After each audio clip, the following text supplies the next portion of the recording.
join, junction, yoke, union, all these words are basically from the same root.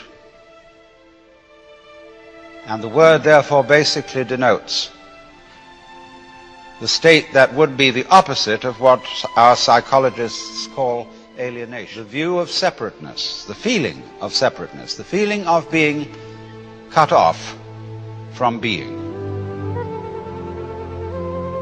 And most civilized people do in fact feel that way, because they have a kind of myopic attention focused on their own boundaries and what is inside those boundaries, and they identify themselves with the inside and don't realize that you cannot have an inside without an outside.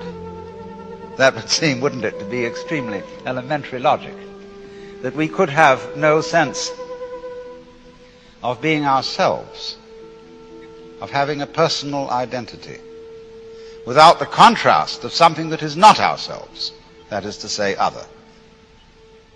But the fact that we don't realize that self and other go together is the root of an enormous and terrifying anxiety.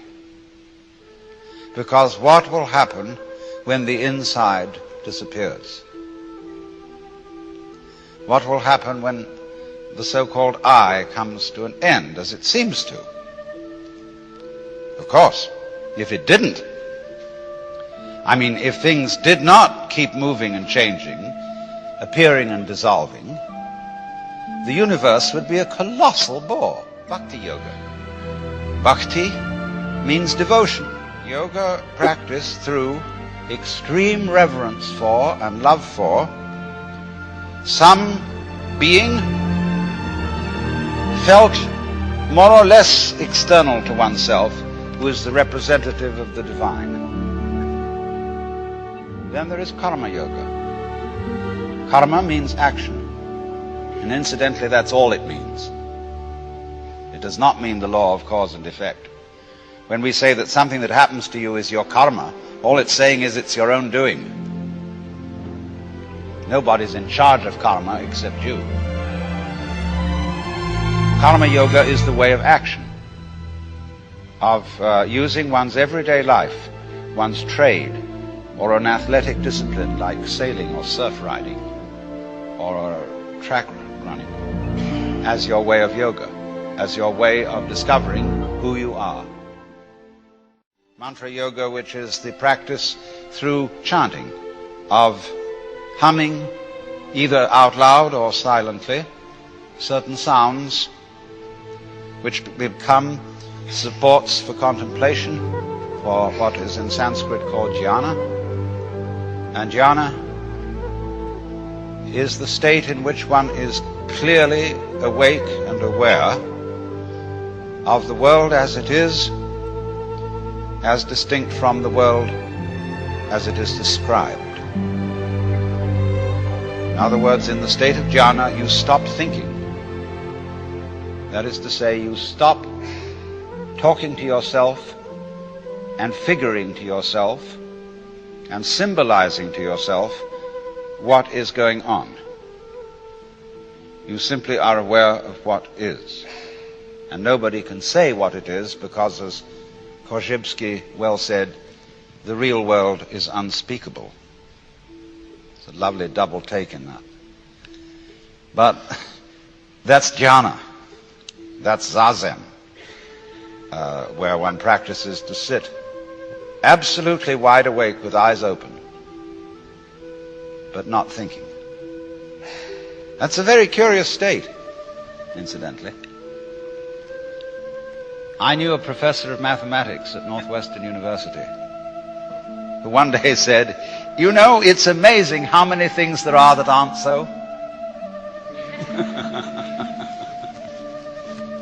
You know, I mean, he was talking about old wives' tales and scientific superstitions and so on. But when you practice jhana, you're amazed how many things there are that aren't so.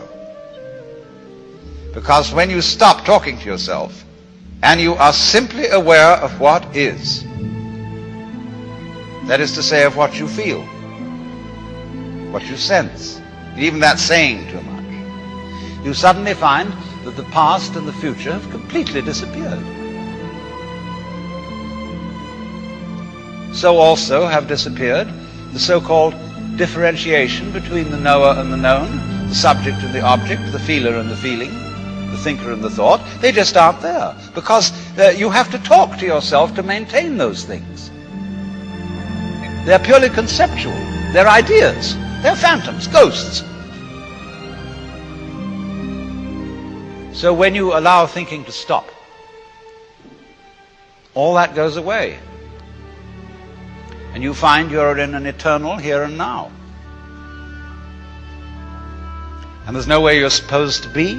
There's nothing you're supposed to do. There's nowhere you're supposed to go, because in order to think you're supposed to do something, you have to think. And so it's incredibly important to unthink at least once a day, for the very preservation of the intellectual life.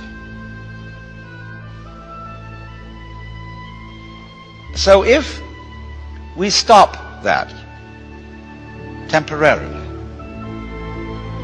and get our mind clear of thoughts,